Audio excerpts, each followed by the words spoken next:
Selamat datang kembali di channel Audian Audina. Kali ini kita bakal bahas mengenai hal-hal menarik yang bakal dirasain Karasuno saat melawan Nekoma di lanjutan turnamen nasional musim semi. Kita langsung saja pembahasannya.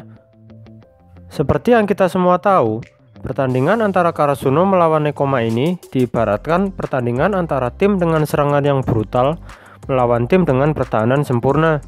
Jujur saja agak sedikit menyebalkan dan lumayan bosan bagi saya melihat rally yang begitu panjang di pertandingan kedua tim ini nantinya. Tapi kali ini kita akan bahas detail-detail menarik yang ada dalam pertarungan di tempat sampah ini.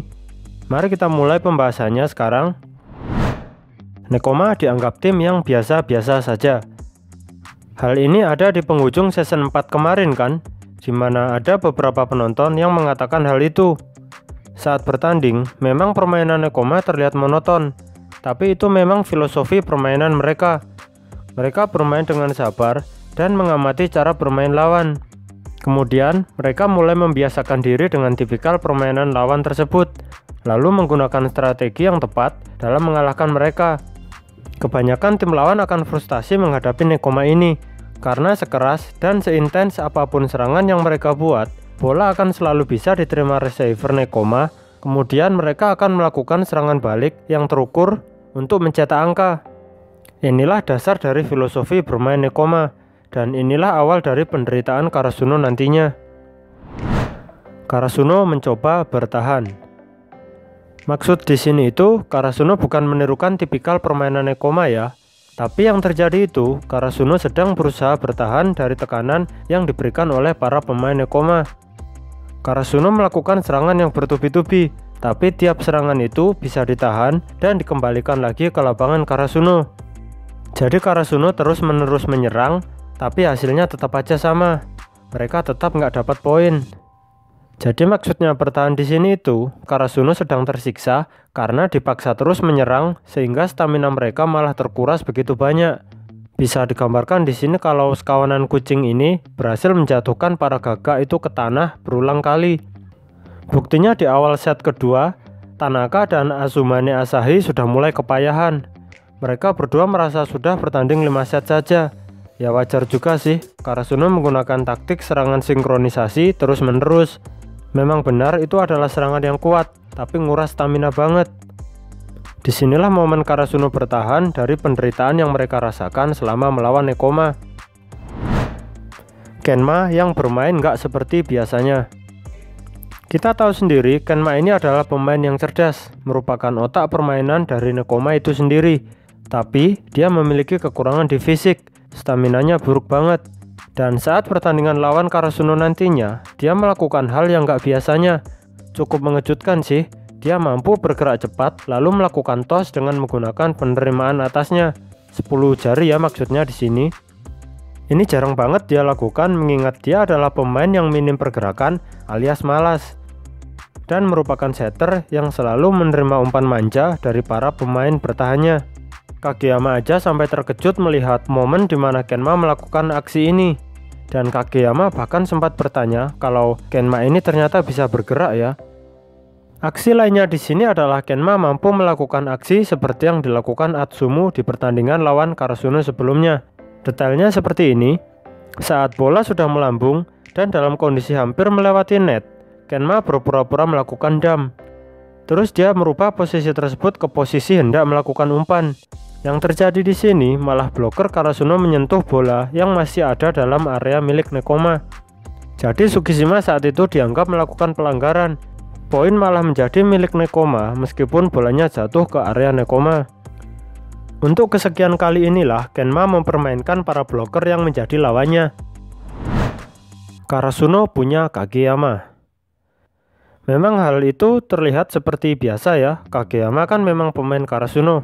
Tapi maksudnya di sini itu, seburuk apapun penerimaan yang dilakukan receiver Karasuno dan sehebat apapun usaha Nekoma dalam menghancurkan formasi pemain Karasuno, itu nggak bisa menghentikan Karasuno dalam melakukan serangan.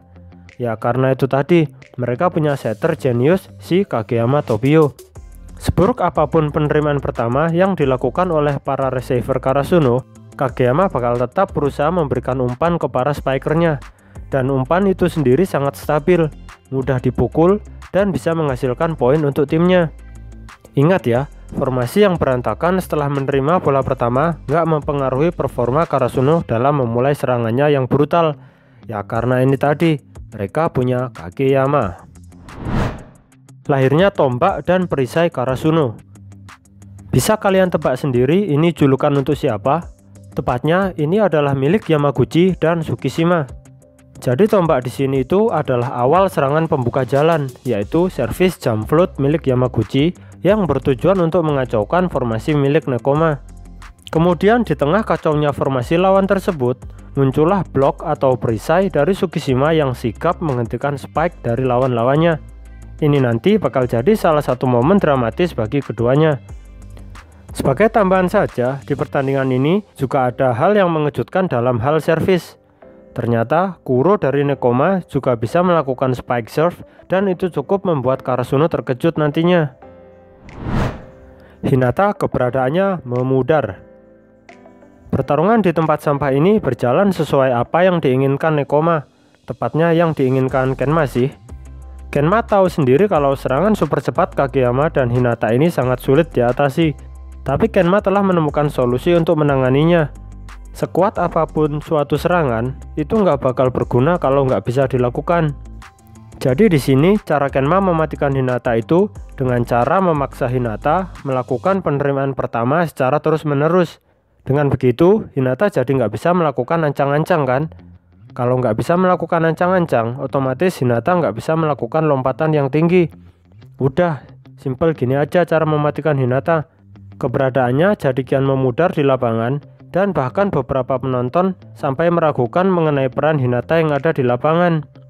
Selain memaksa Hinata terus melakukan penerimaan pertama, pemain Nekoma juga melakukan servis yang nantinya juga menutup jalur ancang-ancang Hinata. Ini servis yang membuat pemain lainnya menerima bola tepat di samping Hinata berdiri. Di sini nanti Hinata benar-benar dibungkam. Dia seakan-akan menjadi nggak berdaya. Tapi nggak semudah itu juga rencana Nekoma terus berjalan. Hinata akan bangkit tentunya, dan kalian tahu sendiri itu karena Karasuno juga memiliki sang setter jenius mereka. Oh iya, di pertandingan ini nanti, selain Hinata melakukan comeback yang luar biasa, Hinata juga kembali melakukan penerimaan dramatis dari spike yang keras milik Taketora. Kehilangan set pertama. Jadi nantinya, Karasuno itu bakal kalah dulu di set pertama. Ini karena ulah kecerdasan plus kelicikan dari Kozume Kenma. Di akhir set pertama, Kenma menempatkan bola di titik buta jalur serangan Karasuno. Jadi gini, sebelum Kageyama melakukan toss, harus ada penerimaan pertama dulu kan? Tapi di sini semua pemain Karasuno malah sudah ambil ancang-ancang untuk persiapan melakukan serangan sinkronisasi. Yang ada, bola dari Kenma tadi malah jatuh langsung ke lapangan Karasuno. Ya karena nggak ada yang memperhatikannya.